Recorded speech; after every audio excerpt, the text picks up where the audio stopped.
নমস্কার বন্ধুরা, রিয়ার হেসেলে আপনাদের সকলকে স্বাগত জানাই।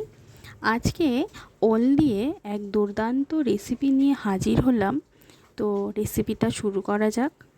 প্রথমে আমি ওলটাকে ভালো করে কেটে ধুয়ে নিয়েছি। দেখুন, একটু ডুমো ডুমো করে কেটেছি।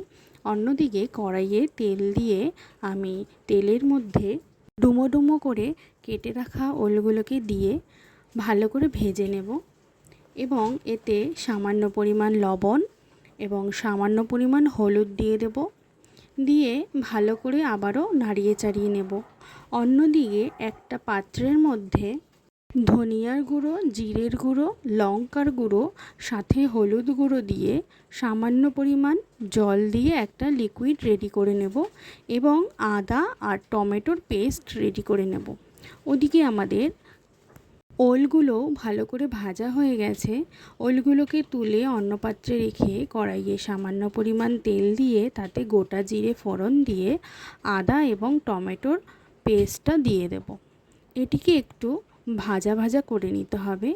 ভাজা হয়ে গেলে এর মধ্যে আমি রেডি করে রাখা লিকুইডটা দিয়ে দেব।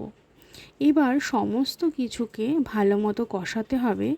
দেখুন, তেলটা ছেড়ে গেছে। এই পর্যায়ে আমি ভেজে রাখা ওলগুলোকে ওই মশলাটার মধ্যে দিয়ে দেব।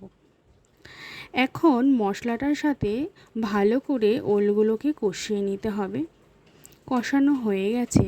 এই পর্যায়ে আমরা পরিমাণ মতো জল দিয়ে দেব এবং স্বাদ অনুযায়ী লবণ দিয়ে ভালো মতো ফুটিয়ে নেব এবং নামানোর আগে স্বাদ অনুযায়ী চিনি দিয়ে দেব।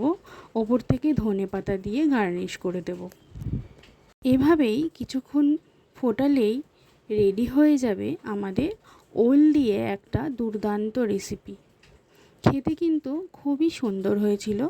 আপনারা অবশ্যই ট্রাই করে জানাবেন রেসিপিটা কেমন লাগলো। নমস্কার।